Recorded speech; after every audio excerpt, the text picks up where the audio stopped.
Bienvenidas y bienvenidos. Todos creemos saber qué significa seguridad.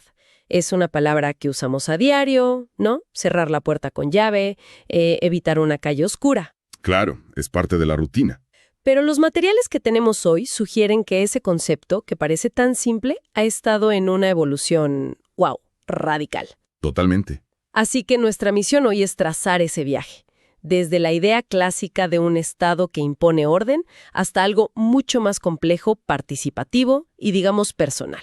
Vamos a desentrañar juntos las capas de la seguridad. Y es un viaje fundamental, porque entender esa evolución nos da las herramientas para analizar críticamente, desde un titular de noticias hasta una política pública completa. Exacto. No son solo definiciones académicas, para nada. Son enfoques que determinan cómo vivimos, qué tememos y en quién confiamos para protegernos. Cada capa que descubramos hoy tiene consecuencias muy, muy reales. Pues empecemos por la base entonces. La capa que todos reconocemos, la seguridad pública. Suena a policía, a patrullas, a la autoridad. A la autoridad sí. Y según los documentos, esa es la idea inicial. Es una responsabilidad, digamos, primordial del Estado. Exacto. Pero aquí es donde empieza el primer giro interesante. Nuestra mente suele asociarlo con la represión del delito, pero el concepto es muchísimo más amplio. A ver. La seguridad pública es la función del Estado para preservar el orden, sí, pero también para garantizar los derechos fundamentales de todas las personas, proteger su integridad y sus bienes. Ok. Y abarca algo que a menudo se olvida en el debate público, la reinserción social de quienes han delinquido. O sea, no se trata solo de reaccionar al crimen, sino de mantener activamente, como todo el tejido social funcionando. Es más un trabajo de jardinero que de bombero, ¿no? ¡Qué buena analogía! Sí, totalmente. No solo apagar fuegos, sino cultivar las condiciones para que no empiecen. ¡Claro! Y lo fascinante aquí es que, aunque la responsabilidad principal es del Estado, los documentos insisten en que es una tarea compartida. No es algo que el gobierno hace para la gente. Sino con la gente. Exacto. Involucra a la ciudadanía, al sector privado, a la academia. Nadie, absolutamente nadie, queda fuera de esta ecuación. De acuerdo. Si la seguridad pública es esa gran responsabilidad del Estado, que a su vez involucra a los ciudadanos, pues parece que el siguiente paso lógico es hacer zoom en esa relación, ¿no? Es de ahí de donde surge la siguiente capa, la seguridad ciudadana. Precisamente. La seguridad ciudadana es la evolución del concepto.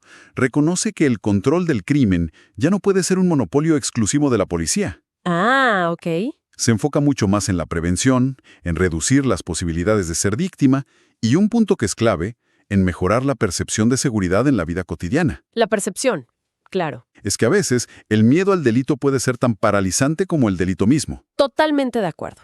Y aquí aparece un término en los textos que me parece un cambio de paradigma. Coproducir seguridad. Esa palabra es muy potente. Es que lo es. Transforma al ciudadano de un receptor pasivo de protección o una víctima de su ausencia a un socio activo en su creación. Cambia por completo la dinámica. Totalmente. Coproducir significa que la confianza y la colaboración entre la comunidad y las instituciones son el motor de la seguridad real.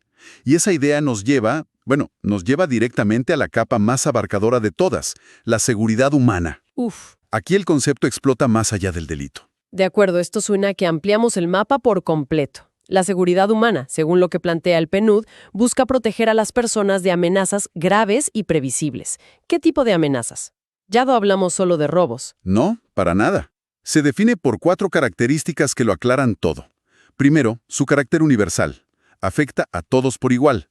Amenazas como el crimen organizado, las pandemias, la contaminación. No distinguen pasaportes. No distinguen pasaportes. Segundo, sus componentes son interdependientes. Entendido. O sea, es global e interconectado. Trata la seguridad como un ecosistema, no como un problema aislado dentro de unas fronteras. Lo que pasa en un lugar puede generar una crisis en otro o una disrupción económica mundial. Exactamente. La tercera característica es su carácter multidimensional. Va más allá de lo criminológico para incluir la seguridad económica, la alimentaria, la de salud, la ambiental. La personal, la política. Todas ellas. ¿Te sientes seguro si no tienes acceso a atención médica? ¿O si tu fuente de empleo es inestable? La respuesta obviamente es no. Claro que no. Y la cuarta, que es la más importante para mí, es que prioriza la prevención sobre la intervención. Es más eficaz y, sobre todo, mucho más humano prevenir las crisis que gestionarlas cuando ya han estallado. Este último concepto realmente redefine todo. Pasamos de hablar de policías y ladrones a hablar de la estructura completa que permite una vida digna. La seguridad deja de ser un muro para convertirse en un suelo firme sobre el que todos podemos caminar. Exacto. Y para entender cómo se construye ese suelo firme, tenemos que analizar al arquitecto principal, el Estado. Precisamente. Y para entender su rol, los materiales nos guían primero a entender qué es. Nos llevan en un viaje desde la idea de Aristóteles del ser humano como un animal político, Que necesita organizarse, claro. hasta la concepción moderna del Estado. Y la definición que se presenta es muy clara, ¿eh? Se describe al Estado a través de sus 5 elementos esenciales. Primero, la población. El conjunto de personas. Luego, el territorio, que es el espacio geográfico. Tercero, el poder, la capacidad de conducir a ese grupo. Cuarto, la organización jurídica, o sea, las reglas del juego. Y quinto, su finalidad última, el bien común. Y dentro de cada uno hay detalles que son muy reveladores. Por ejemplo, en población se distingue entre nacionalidad, que es el vínculo legal, y se puede adquirir por nacer en el territorio, el jus solis, o por la sangre de los padres, jus sanguinis, y ciudadanía. ¿Qué es lo que te da los derechos políticos? Exacto, como el voto. Es una distinción muy importante. Es crucial. No toda la población es ciudadana. Pensemos en los niños o en residentes extranjeros. Pero la responsabilidad del Estado de buscar el bien común se extiende a todas las personas que habitan su territorio. Detengámonos un momento en el cuarto elemento, la organización jurídica. Hay un principio ahí que es, fundamental y totalmente contraintuitivo para quienes no trabajamos en el gobierno. ¿A qué te refieres? A que nosotros, como particulares, podemos hacer todo lo que la ley no nos prohíbe. Pero para el Estado es al revés. Completamente al revés. El Estado y cualquiera de sus órganos o funcionarios solo puede hacer aquello que la ley expresamente le permite. Nada más. Nada más. No puede salirse de esa competencia. Cualquier acto fuera de sus atribuciones legales es nulo, o sea, no tiene validez. Pensemos en las implicaciones de eso. Es una salvaguarda esencial contra el abuso de poder, claro, pero también significa que la innovación o la agilidad de un funcionario es técnicamente ilegal si no está escrita en la ley. Sin duda, es uno de los grandes dilemas de la administración pública moderna. Cómo ser eficiente e innovador dentro de un marco que, por diseño, es restrictivo para proteger al ciudadano. ¡Qué tensión! Y todo este aparato, con sus límites y poderes, tiene un solo fin, el bien común. Y la definición en los textos es muy potente: crear las condiciones sociales que permitan a todas y cada una de las personas su mayor realización espiritual y material posible. La clave ahí es todas y cada una, no una mayoría, no un grupo, todas. Universal. Es una aspiración inmensa. Entonces, ¿cómo se traduce esa aspiración en acciones? ¿Cuál es el manual de instrucciones del Estado para lograrlo? El manual se resume en 4 verbos, 4 obligaciones generales en materia de derechos humanos. La primera es respetar. Es una obligación, digamos, pasiva. El Estado debe abstenerse de violar los derechos, simplemente no interferir. De acuerdo, no hacer daño. Fácil. La segunda. La segunda es proteger. Aquí ya es una obligación activa. El Estado debe impedir que otros, ya sean particulares o incluso otros agentes estatales, violen los derechos de las personas. Entiendo, pasamos del no hacer al hacer. Exacto. El tercer verbo va un paso más allá: garantizar. Esto significa crear activamente las condiciones para que los derechos se puedan disfrutar. Implica legislar, crear instituciones, financiar políticas. O sea, no basta con que el derecho a la educación exista en papel. Para nada. Hay que construir escuelas, formar maestros y asegurar el acceso. He entendido. ¿Y el último? El último es promover. Es la tarea de difundir el conocimiento sobre los derechos y fomentar una cultura de respeto en toda la sociedad. Respetar, proteger, garantizar y promover. Veo que no es solo una lista, es como una escalera de responsabilidad. Empieza con la obligación mínima de no estorbar y sube hasta la tarea proactiva de construir toda una cultura de derechos. Es un compromiso inmenso. Enorme. Y para cumplirlo, específicamente en el ámbito del delito, existen dos grandes estrategias, el control y la prevención, que a primera vista parecen opuestas. Parecen, pero los materiales subrayan su complementariedad. El control es la respuesta reactiva que todos conocemos. Una policía fuerte, un sistema judicial eficiente. Su objetivo es la disuasión y la sanción del delito que ya ocurrió. ¿Y la prevención? La prevención, en cambio, es proactiva. Ataca las causas de fondo que generan la delincuencia. No son enemigas, entonces, sino dos caras de la misma moneda. Un control efectivo crea la estabilidad para que la prevención pueda funcionar. Y una buena prevención reduce la necesidad de usar el control. Precisamente ese es el equilibrio que buscan las políticas públicas exitosas. Y la prevención, según los documentos, se divide en tres niveles muy claros. El primero es la prevención primaria, Que ataca las causas estructurales: pobreza, desigualdad, falta de oportunidades. Exacto. Es la base de todo. Luego viene la prevención secundaria, que se enfoca en grupos que ya están en situación de riesgo, ya sea de cometer delitos o de ser víctimas. Como programas para jóvenes en entornos conflictivos o mediación vecinal. Justo. Y finalmente, la prevención terciaria, que busca reducir el impacto del crimen una vez que ya sucedió.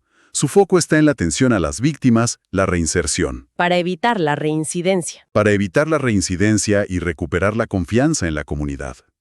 Es un ecosistema completo. Si el delito fuera un incendio, la primaria es construir con materiales ignífugos. La secundaria es tener extintores a mano. Y la terciaria es atender a los heridos y reconstruir. Una analogía perfecta. Ahora, el gran desafío es aplicar este ecosistema en el mundo real, ¿no? Exacto. Llevemos la conversación al presente. Los documentos enfatizan tres pilares para una seguridad justa y efectiva hoy: el principio de igualdad, los derechos humanos y el enfoque de género. Son fundamentales y están entrelazados.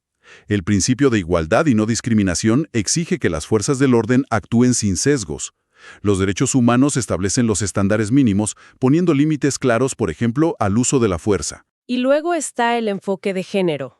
Entiendo su importancia, pero, algunos podrían argumentar que una buena política de seguridad debería proteger a todos por igual, sin distinción.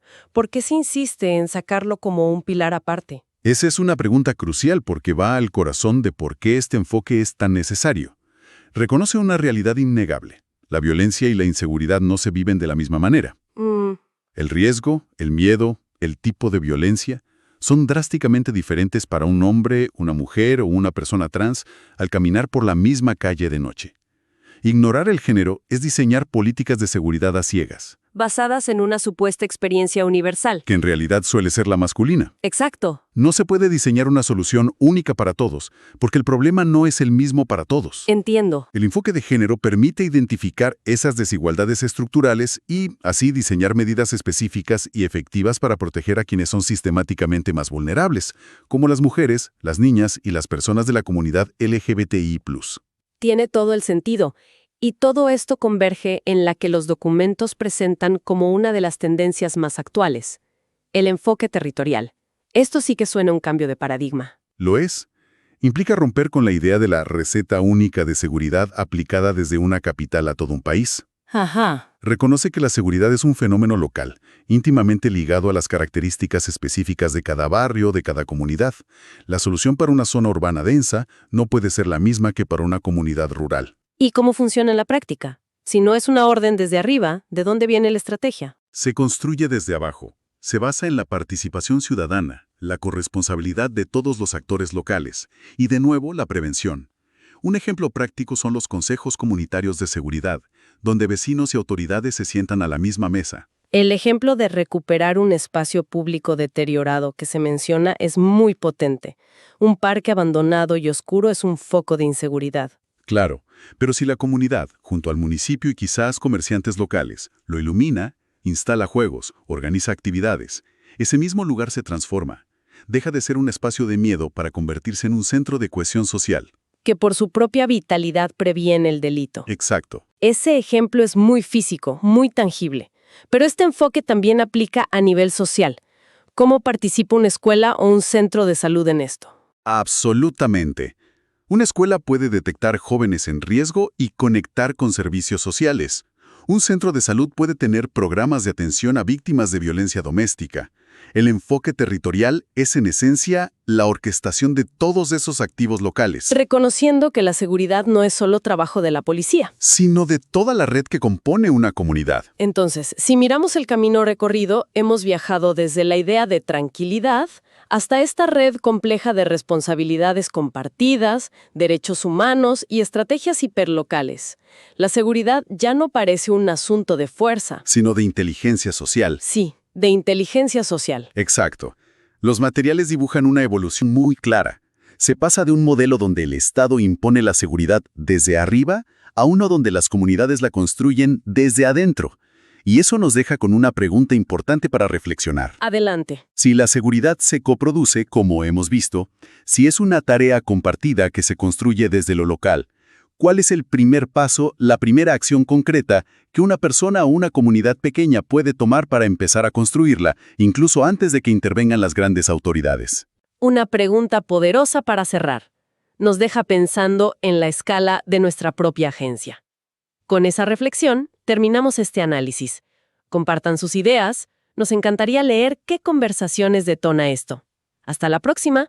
Nos sumergimos hoy en un tema que, bueno, define la vida diaria de un país: la seguridad pública.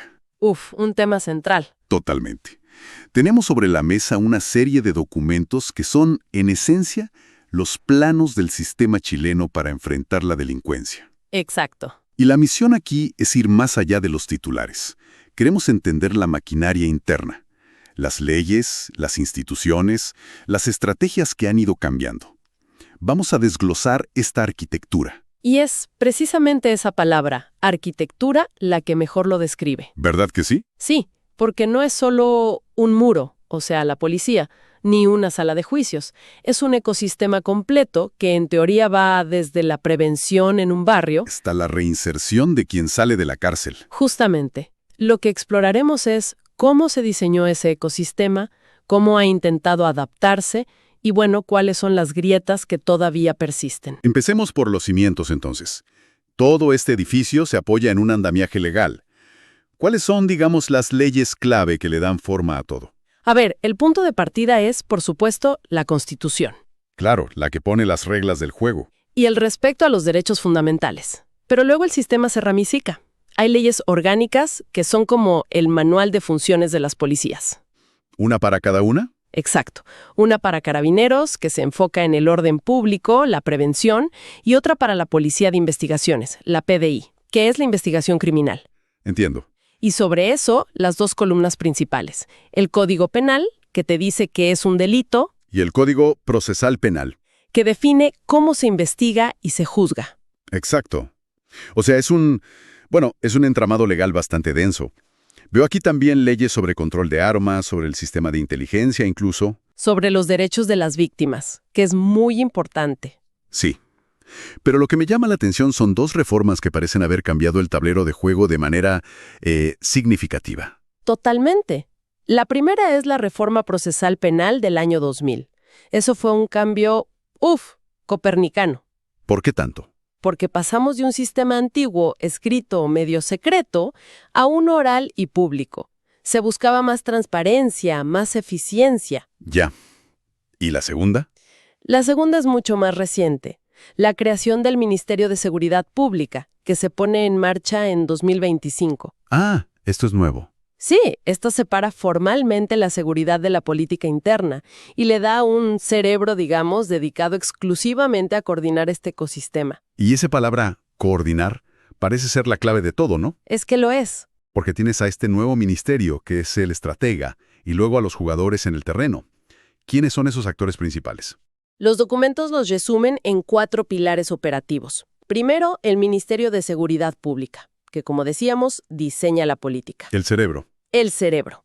Segundo, Carabineros de Chile, la cara visible, la fuerza preventiva en la calle. ¿Ok?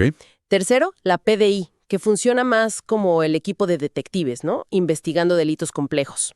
Y el cuarto pilar que a menudo se subestima. ¿Cuáles? es Gendarmería de Chile. Es interesante que se mencione a Gendarmería como un pilar central. ¿Es que lo es? A menudo se piensa en ellos solo como los guardias de las cárceles, pero enmarcarlo así les da un rol mucho más activo, ¿no? Absolutamente. Su función de reinserción es en el fondo una forma de prevención para evitar que el ciclo delictivo se repita. Claro. Su misión no es solo custodiar, sino teóricamente romper la cadena de la reincidencia.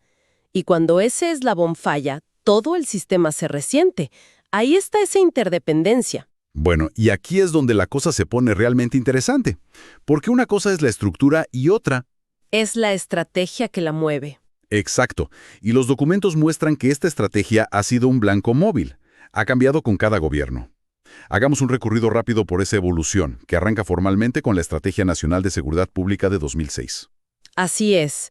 Esa primera estrategia tenía un enfoque muy integral, muy académico, si quieres. ¿En qué sentido? Hablaba de principios como la territorialidad, que en simple significa que los problemas de seguridad no son los mismos en Arica que en Punta Arenas. Lógico. Era muy amplia, desde las causas profundas del delito hasta la atención a las víctimas. Pero luego, en el periodo 2010-2014, llega el Plan Chile Seguro, y el tono parece cambiar, drásticamente.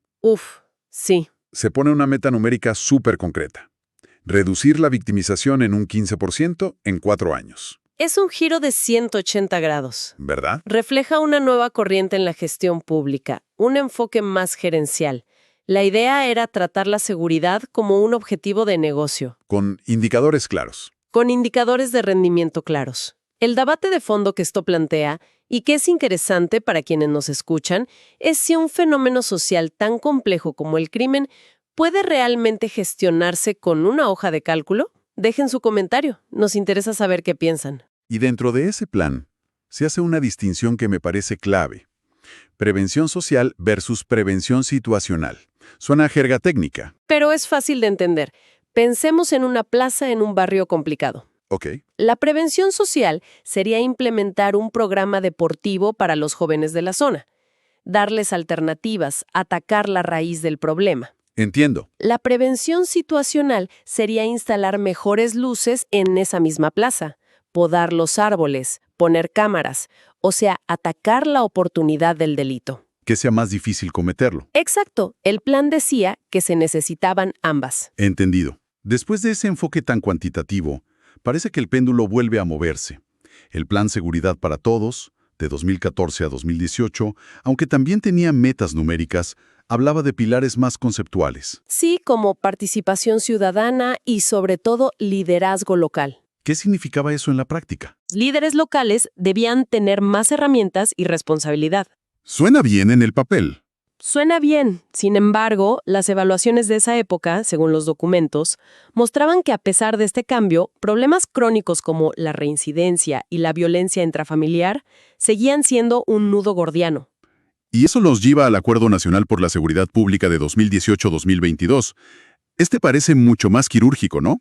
Con ejes muy concretos. Mucho. Modernizar a las policías, crear un nuevo sistema de inteligencia, cambiar la ley de armas. Y aquí se introducen unas herramientas de gestión que buscan pensar más allá de los 4 años.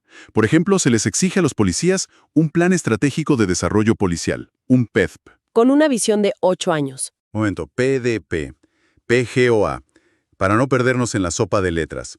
La idea central detrás de estos acrónimos parece ser forzar a las policías a planificar a largo plazo, ¿no? Más allá del gobierno de turno. Precisamente. Se trata de pasar de una gestión reactiva, que apaga incendios, a una proactiva, que intenta anticiparse. Y esto plantea una pregunta interesante que también podemos dejar a la audiencia. A ver. En un mundo donde el delito cambia tan rápido, ¿un plan a 8 años es una garantía de estabilidad o una receta para quedarse obsoleto? ¿Qué opinan? Dejen su reacción. Muy buena pregunta. Y todo este recorrido nos trae a las políticas más recientes que describen los textos. Un Plan Nacional de Seguridad Pública para 2022-2026. ¿Qué trae de nuevo? Incorpora conceptos muy del siglo XXI. Se habla de equidad territorial, buscando garantizar un piso mínimo de seguridad para todos, sin importar dónde vivan. Okay. Un mínimo común. Eso.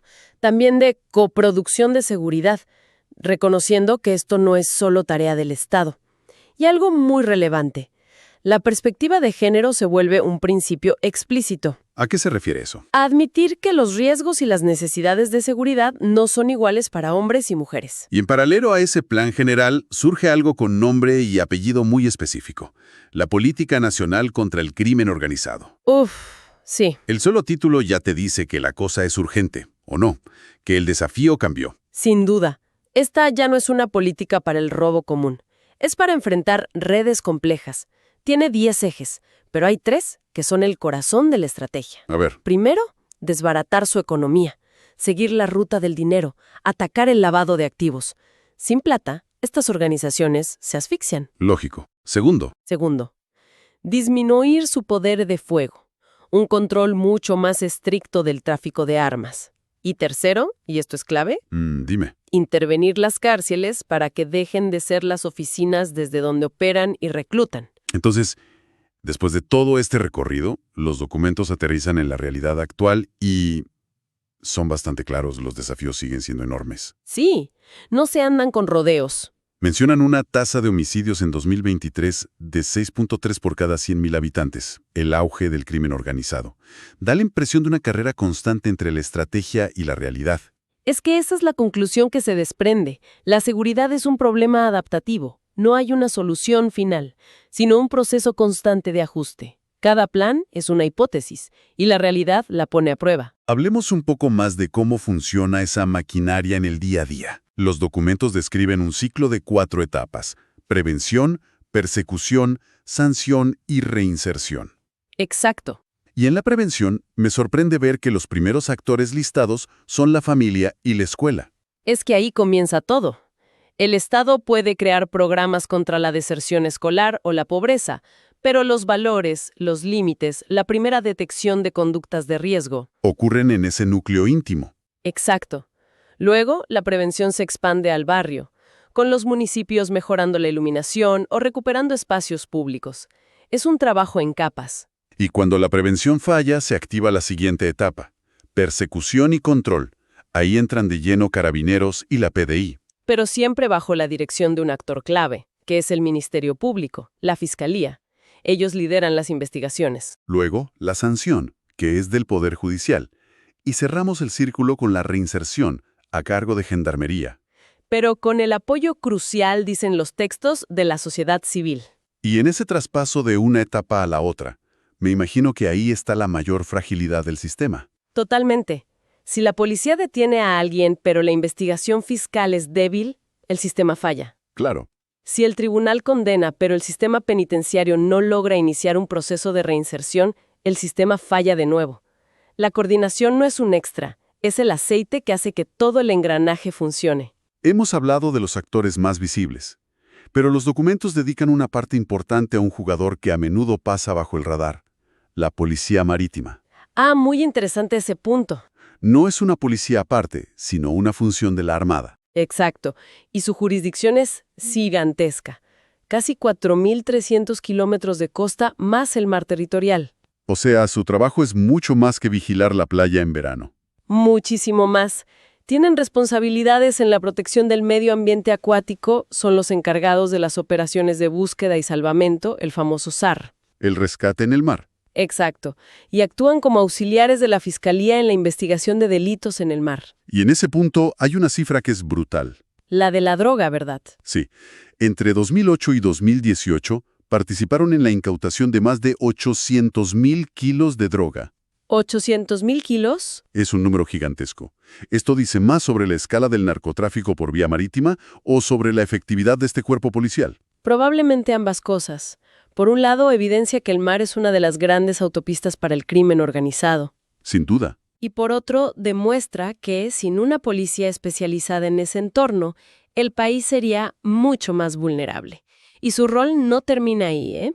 Fiscalizan la pesca ilegal, supervisan la seguridad privada de los puertos, son los guardianes de la frontera marítima. Y parece que su importancia va en aumento. Se menciona una ley muy reciente, de mayo de 2024, que aumenta su personal. Es una señal clara de que se reconoce su rol como estratégico. ¿Conocían la amplitud de estas funciones? Nos interesa saber qué les parece. Denle me gusta si aprendieron algo nuevo. Bien, Para cerrar el círculo, hablemos de la última pieza. ¿Cómo se gestan y evalúan estas políticas? Porque no se trata solo de tener una buena intención. Hay un ciclo metodológico. Se parte con un diagnóstico basado en datos. Entender bien el problema. Exacto. Luego se diseña una propuesta con objetivos medibles. Esa propuesta se valida política y técnicamente y finalmente se aprueba. ¿Cómo funciona a nivel local, por ejemplo? El alcalde propone un plan de seguridad comunal, pero necesita la aprobación del Consejo Municipal para echarlo a andar. Y una vez que está en marcha, ¿cómo se le pone nota? ¿Cómo sabemos si el dinero y el esfuerzo sirvieron de algo? Se usan criterios estándar de evaluación. Es como una tarjeta de calificaciones para la política pública. Me gusta esa analogía. Primero, la atingencia. La política le apuntaba al problema real de la gente. Segundo, la coherencia. Tenía lógica interna. Tercero, la eficiencia. Se usaron bien los recursos. Y la nota final, la más importante. La efectividad. Se lograron los resultados. ¿Bajó de verdad el tipo de delito que se quería combatir? Suena muy lógico, pero los propios documentos admiten que aquí hay nudos críticos. Sí, los hay. Se habla de la dificultad para conseguir datos de buena calidad para hacer estas mediciones. Fundamental para evaluar bien. Y hay una tensión constante entre la visión de Estado, a largo plazo, y la visión de gobierno, que busca resultados en 4 años. Y ese es quizás el mayor desafío de todos, porque la seguridad es una maratón, no una carrera de 100 metros. Claro. Requiere políticas que trasciendan a los gobiernos, que se basen en evidencia y que cuenten con una participación ciudadana que sea real, no solo para la foto. Entonces, el panorama que emerge de estos documentos es el de un sistema increíblemente complejo. Multifacético. Una red de leyes, instituciones y planes en constante evolución, que va desde un ministerio hasta un municipio, pasando por cuerpos tan especializados como la Policía Marítima. Es un ecosistema vivo, en permanente tensión entre el diseño y la realidad. Los textos dejan claro que no hay balas de plata. No hay soluciones mágicas. Ninguna. El éxito depende de la coordinación, los recursos y fundamentalmente de la capacidad de aprender y ajustar el rumbo sobre la marcha, usando la evidencia como brújula. Esto nos deja con una reflexión final. Los documentos insisten mucho en la idea de la coproducción de seguridad. Sí, esta colaboración entre Estado, privados y ciudadanía. Y eso lleva a una pregunta inevitable. Más allá de la legítima exigencia de seguridad al Estado, ¿cuál es el rol y la responsabilidad real que le cabe a la sociedad civil en la construcción activa de sus propios entornos seguros? Una pregunta fundamental, porque la respuesta podría definir el próximo capítulo en la evolución de estas políticas. Bienvenidas y bienvenidos. Hoy vamos a hacer un análisis a fondo de la seguridad pública, pero no como la vemos todos los días en las noticias. Para nada. No vamos a hablar del caso del día, del último titular. Hoy nos vamos a meter, digamos, en la sala de máquinas. Me gusta esa idea. Vamos a explorar las herramientas, los modelos que se usan para prevenir y controlar el delito, cómo se integran las instituciones, cómo se toman las decisiones. Y lo más importante, ¿qué tipos de prevención existen realmente? Nuestra misión de hoy: desglosar este rompecabezas tan complejo para entender cómo se construye la seguridad en una sociedad. Quédense con nosotros porque vamos a descubrir ideas que de verdad cambian la forma de ver este desafío. Exactamente. Y yo creo que lo fascinante aquí es el cambio de paradigma que se ha dado en las últimas décadas. ¿A qué te refieres con eso? Aquí hemos pasado de una visión centrada casi exclusivamente en el orden, en la represión, a una que entiende la seguridad como un bien social, como un derecho. Claro, no como algo que se impone, sino como algo que se construye. Tal cual. Y eso te obliga a pensar en soluciones mucho más amplias, que van más allá de la simple respuesta policial. E incluyen el desarrollo social, la participación comunitaria. Y hasta el diseño de nuestras ciudades. Es un cambio brutal. Ok, entonces arranquemos por el principio, por la base, la coordinación. Los documentos que analizamos insisten mucho en que, para enfrentar algo tan dinámico como el delito, las distintas instituciones no pueden trabajar como islas. ¿No? Hablemos de la integración. ¿Por qué es tan crucial? La integración es fundamental por, yo diría, 4 beneficios clave. El primero es una mayor eficiencia en la información. ¿Qué significa eso en la práctica? Que se centralizan los datos. Y eso permite análisis mucho más rápidos, más precisos para identificar patrones delictivos. Ya no es cada uno con su propia planilla de cálculo. Se acabó eso. El segundo punto es que mejora la coordinación. Lógicamente, la comunicación fluida optimiza las acciones. Evitas duplicar esfuerzos. Exacto. Tercero, te permite un enfoque integral, o sea, abordar las causas estructurales del delito, no solo sus síntomas. La pobreza, la falta de oportunidades. Todo eso. Y cuarto, que a veces se nos olvida, fortalece la confianza ciudadana. Ah, eso es muy importante. Importantísimo. Cuando la gente ve que las instituciones se muestran coordinadas, transparentes, la gente confía más en ellas. Suena súper lógico, pero, a ver, en la práctica debe ser un desafío enorme. Aquí es donde la cosa se pone interesante de verdad. ¿Cuáles son los obstáculos? Los desafíos son significativos. Me imagino. El primero es cultural.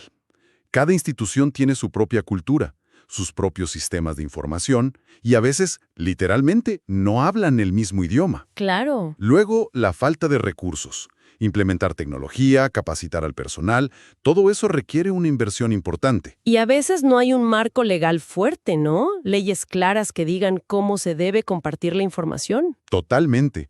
Faltan esas leyes que regulen cómo compartir datos sensibles entre organismos. Y por último, la clásica resistencia al cambio. Uf, la de siempre. Como en cualquier organización grande, hay funcionarios que se resisten a adoptar nuevos procesos. Entonces, ¿cómo se superan estas barreras? ¿Qué estrategias se proponen? Bueno, se necesita un esfuerzo muy consciente. Las estrategias incluyen, por ejemplo, fomentar una cultura de colaboración. Promover el diálogo, la confianza. Eso. También establecer mecanismos claros, definir roles, responsabilidades, canales formales de comunicación. Que no dependa de la buena voluntad de un funcionario. Para nada. Y por supuesto, invertir en tecnología y capacitación. Es una inversión clave. Y fortalecer el marco legal que mencionabas.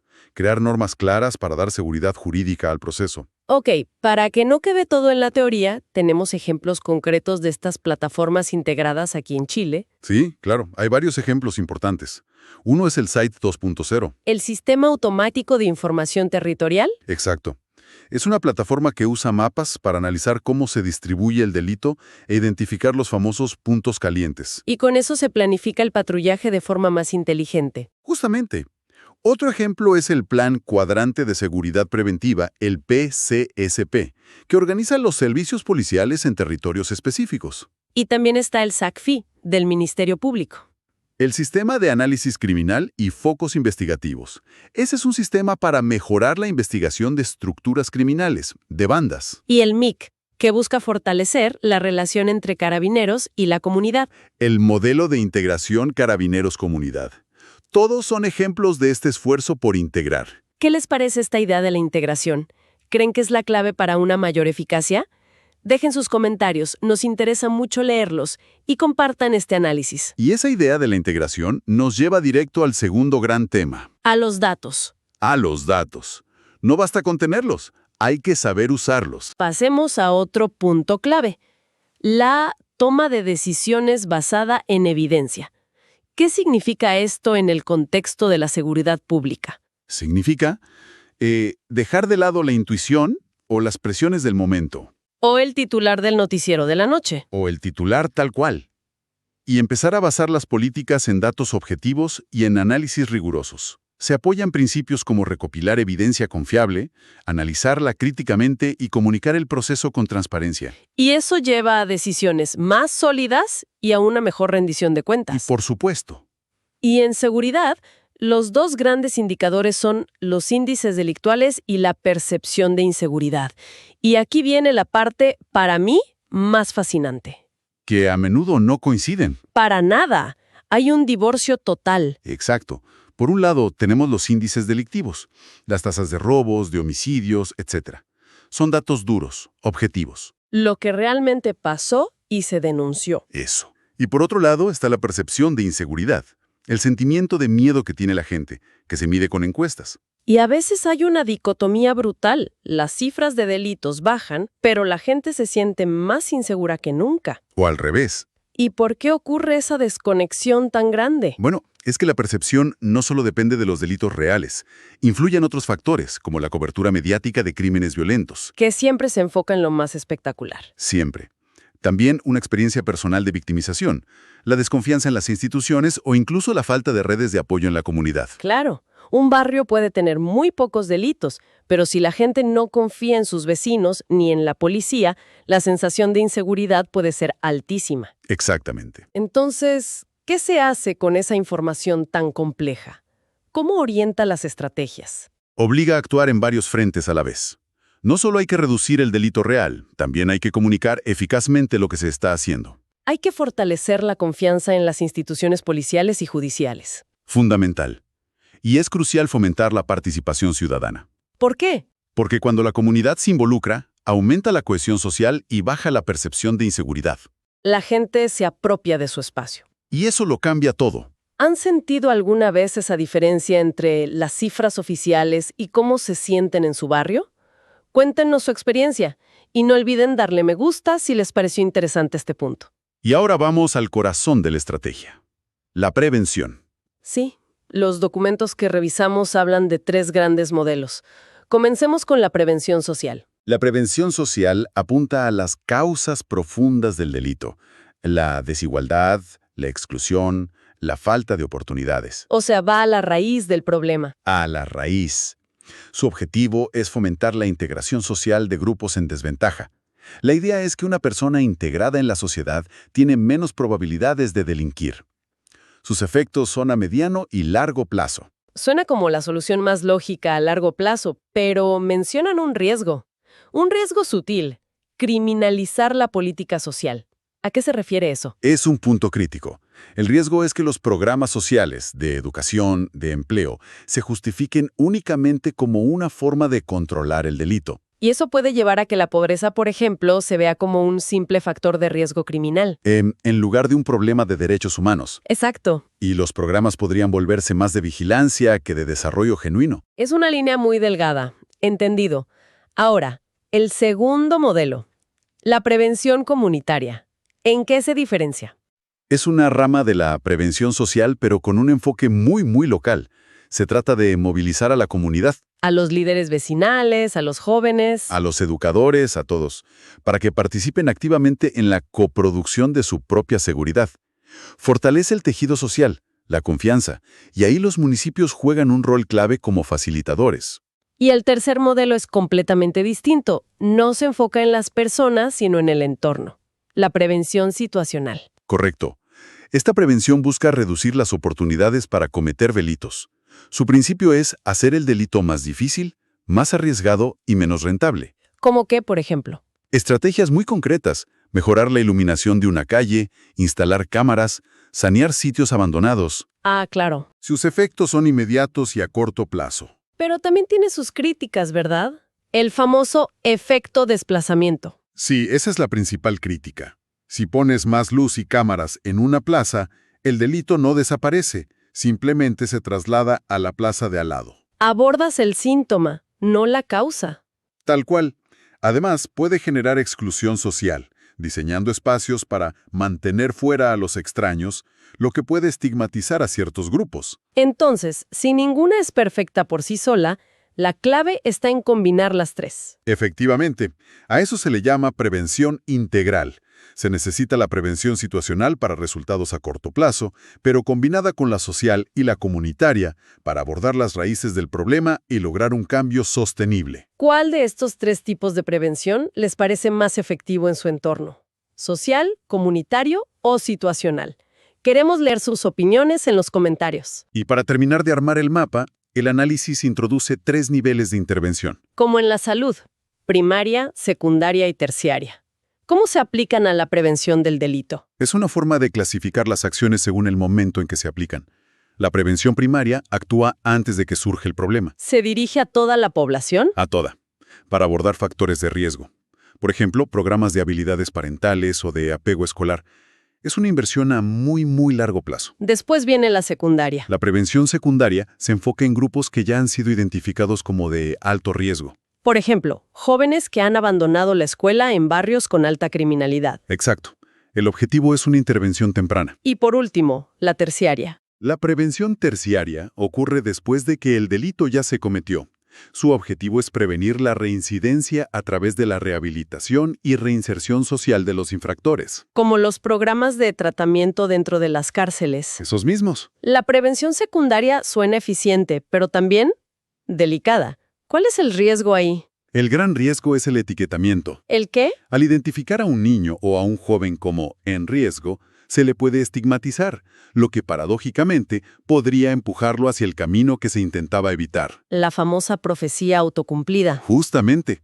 Por eso, estas intervenciones deben diseñarse con muchísimo cuidado. Y para conectar todo esto con la realidad, ¿qué políticas nacionales en Chile aplican estos conceptos? Bueno, los documentos mencionan varias, como el ya nombrado Plan Cuadrante. También el programa Comuna Segura Compromiso 100, que busca fortalecer las capacidades locales. Y más recientemente está el Plan Nacional de Seguridad Pública 2022-26. Así es, que tiene ejes muy claros en prevención del delito, apoyo a víctimas, persecución del crimen organizado y recuperación de espacios públicos, reflejando este enfoque integral que hemos conversado. En resumen, lo que hemos analizado hoy nos muestra que la seguridad pública es un ecosistema increíblemente complejo. Mucho más de lo que parece. No se trata solo de una respuesta policial, sino de una red de estrategias que incluye tecnología, datos, intervención social, participación comunitaria y diseño del entorno. Y todo aplicado en distintos niveles. La gran conclusión entonces es la necesidad de un enfoque holístico y coordinado. Sí, una política de seguridad efectiva es, en el fondo, una política de desarrollo social integral. Requiere compromiso a largo plazo, inversión sostenida y, sobre todo, empoderamiento real de las comunidades. Si les gustó este análisis, no olviden suscribirse, darle me gusta y compartirlo.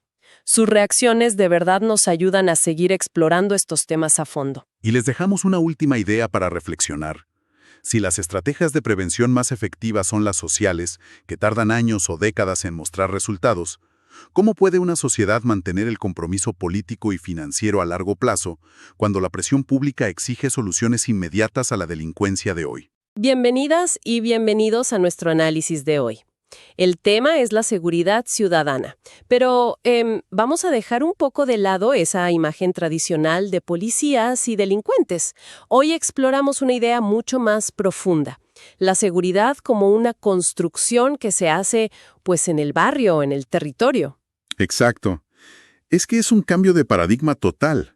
Implica dejar de ver el crimen como un evento aislado y empezar a entenderlo como un síntoma de un ecosistema social mucho más complejo.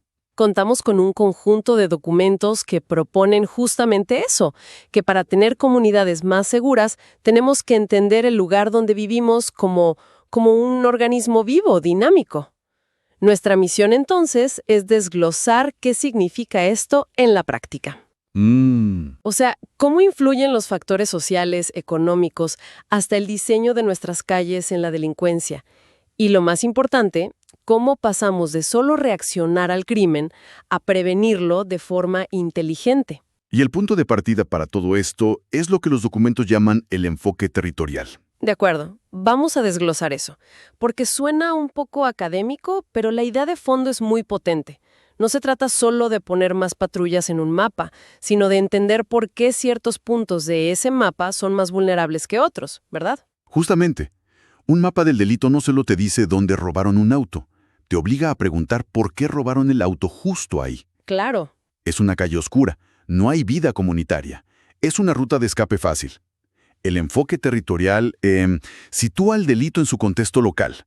Cada barrio tiene su propio ADN social, económico, cultural, y la delincuencia, nos guste o no, es parte de ese ecosistema. Entiendo. Entonces, la idea es que un gobierno local no puede aplicar una solución única para toda una ciudad. No es lo mismo un problema de robo en una zona comercial que, no sé, un alza en la violencia intrafamiliar en un barrio residencial. Para nada. Las causas y las soluciones son radicalmente distintas. Por eso se necesita una visión diferenciada para identificar esos nichos de vulnerabilidad que afectan la calidad de vida de las personas. Y el material menciona una contradicción que se ve mucho. Lugares donde las redes vecinales son fuertes, la gente se apoya. Pero al mismo tiempo, hay una desconfianza total en que denunciar un delito sirva de algo, lo que nos lleva a la famosa cifra negra. Y ese es el nudo del problema, ¿no? Puedes tener una comunidad muy unida, pero si la gente siente que el sistema no responde, se desconecta. Piensan, ¿para qué denunciar? Claro. El enfoque territorial busca precisamente reconstruir ese puente de confianza. Y aquí es donde se pone muy interesante, porque los documentos hablan de nuevas tendencias para abordar esto. O sea, ya no es solo una teoría, hay herramientas concretas. Así es. El enfoque ha evolucionado y se apoya en varios pilares clave. El primero, y yo diría que el que lo cambia todo, es la participación de la comunidad. Se deja de ver al vecino como un simple receptor pasivo de políticas de seguridad. O sea, pasar del vamos a solucionar su problema al solucionemos nuestro problema juntos. Suena bien en el papel, pero ¿la gente realmente participa? ¿No hay un cierto cansancio o escepticismo? Por supuesto que no hay. Y ahí está el desafío. Por eso el segundo pilar es clave, la colaboración interinstitucional. Si la municipalidad, la policía, las organizaciones sociales, las escuelas, si todos trabajan juntos y de forma coordinada, la gente empieza a ver que la cosa va en serio.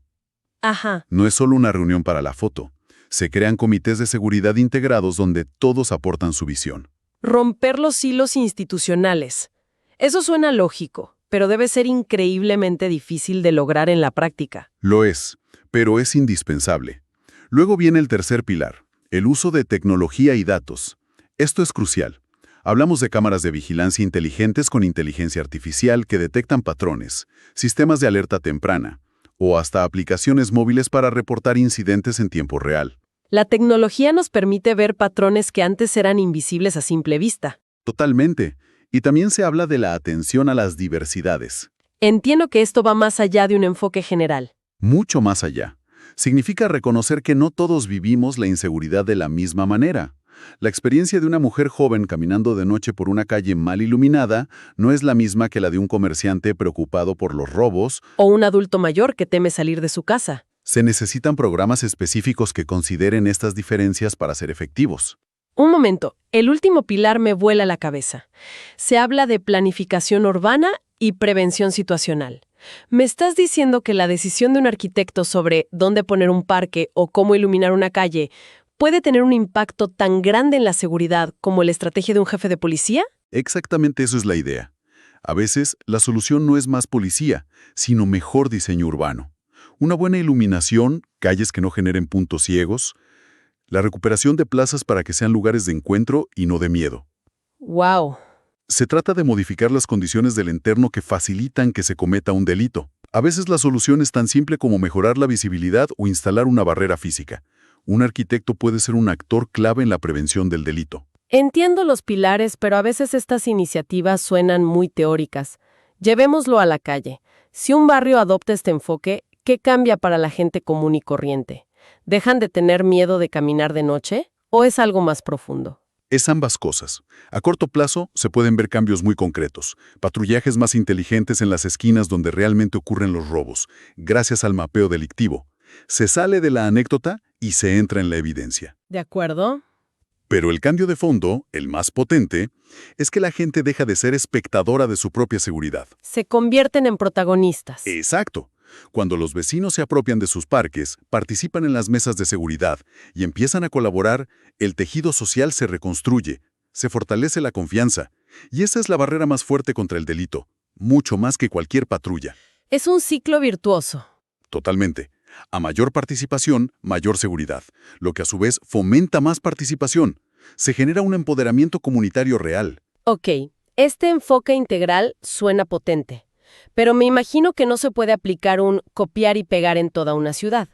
Los documentos deben hablar de cómo identificar esas zonas que son, digamos, las más críticas. ¿Cómo se define un lugar como vulnerable?